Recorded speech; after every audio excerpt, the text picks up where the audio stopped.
Hello students, आज हम हड़प्पा सभ्यता के बारे में पढ़ेंगे कि हड़प्पा सभ्यता की उत्पत्ति किस प्रकार से हुई थी, क्या उसका कालक्रम रहा और किस प्रकार कितने क्षेत्रफल में वो फैली हुई थी। तो हड़प्पा सभ्यता जो है वो सन 1826 में चार्ल्स मैनन ने हड़प्पा गांव में इस प्राचीन सभ्यता की उत्पत्ति का उल्लेख किया।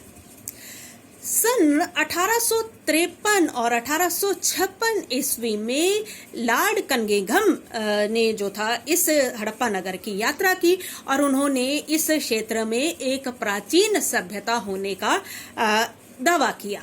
और उसके बाद जो है सन 1921 में दयाराम साहनी ने जो था इस क्षेत्र की खुदाई की और उस खुदाई में ये सभ्यता जो है वो हमारे सामने आई थी। एक प्राचीन सभ्यता जो है इसको माना गया है विश्व की सबसे सर्वश्रेष्ठ सभ्यता में इसकी गणना की जाती है। तो ये हड़प्पा का क्षेत्र जो है वो वर्तमान की अगर हम बात करें तो पाकिस्तान के अंदर पंजाब का जो इलाका है, पंजाब जो प्रांत जो है उसमें मांटंगरी जिले में ये नगर जो है ये स्थित है, ये गांव स्थित है रावी नदी के तट पर। उत्पत्ति के बारे में जब हम बात करते हैं कि ये इस की उत्पत्ति किस प्रकार से हुई, तो इसके में जो है विद्वानों के अपने अलग अलग व्यूज हैं, उनका आपस में आपसे मतभेद भी रहे हैं। इसमें मुख्य तौर पर अगर हम बात करें तो दो तरह की व्याख्याएं जो है वो यहाँ पर बताई गई हैं। पहली व्याख्या की अगर हम बात करें तो नगरों की असकमात उत्पत्ति जो है वो इसका एक कारण है। दूसरा, इसमें हम कह सकते हैं कि पश्चिमी एशिया का प्रभाव जो है वो देखने को मिला है।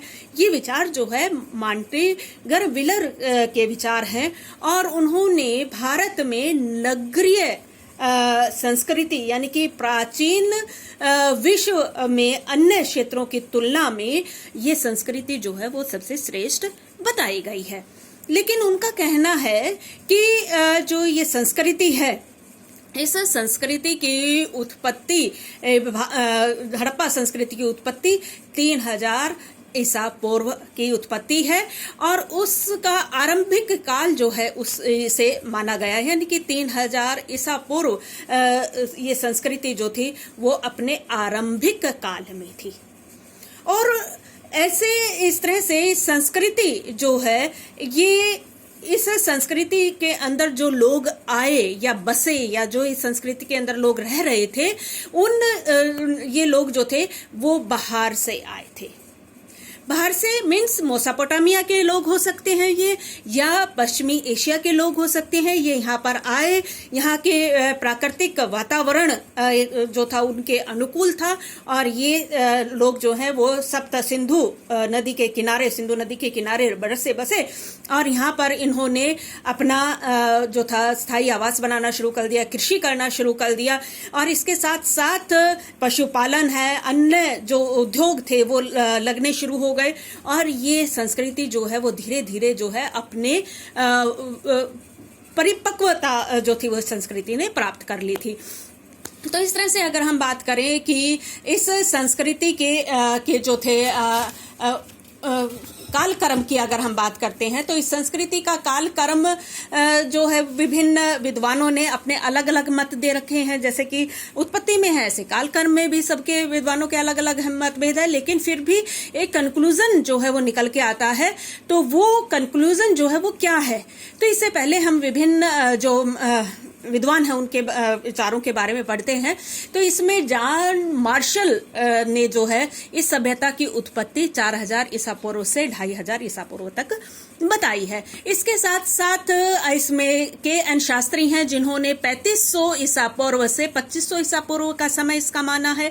इसके साथ अगर हम बात करें व्हीलर की, डॉक्टर व्हीलर की, उन्होंने इस सभ्यता की उत्पत्ति 2800 ईसा पूर्व से इसको माना है। ठीक है, अलग अलग मत हैं। इसी में अगर हम बात करें वी.ए. स्मिथ की, उन्होंने 2500 ईसा पूर्व से लेकर 2200 ईसा पूर्व का समय इसको माना गया है। फिर इसके बाद जो है आप कहेंगे कि इतने सारे कालक्रम है, तो किस कालक्रम या किस समय पर सभी विद्वानों ने एक मत हुए, वो समय था 2350 ईसा पूर्व से लेकर 1750 ईसा पूर्व का। यानी कि इस सभ्यता को जो मोहर लगी कालक्रम की वो ये थी 2350 से ईस्वी से लेकर 1750 ईसा पूर्व की ये सभ्यता मानी गई है। सिंधु सभ्यता जो है सिंधु नदी के आसपास बसी, तो यहाँ के लोगों को जो है उस समय इंडेई कहा जाता था। क्या कहा जाता था? इंडेई कहा जाता था। ग्रीस के लोगों ने इनको ये नाम दिया था। इसलिए सिंधु नदी के आसपास रहने वाले लोग जो है वहाँ उन रहने वाले जो लोग रहे और उसके बाद यहाँ पर इस सभ्यता का ये एक सभ्यता पनपी, उस सभ्यता को सिंधु सभ्यता का नाम दिया गया। यानी कि ये सभ्यता जो है वो उसे हड़प्पा सभ्यता भी कहा जाता है, सिंधु सभ्यता भी कहा जाता है। कांस्य युगीन सभ्यताओं की अगर बात करें उसमें भी सर्वश्रेष्ठ इसको कांस्य युगीन सभ्यताओं में भी गिना जाता है। इसके साथ साथ यहाँ के लोगों को इंडई के नाम से जाना गया था। यहाँ के जो आसपास के जो लोग थे, तो इसे जो थे, इसके साथ साथ यहाँ के जो लिपि, यहाँ के अगर हम बात करें लिपि की, अगर हम बात करते हैं, थोड़ा सा उसका जिक्र कर लेते हैं, तो यहाँ की लिपि जो है वो बाएं से दाएं लिखी जाती थी।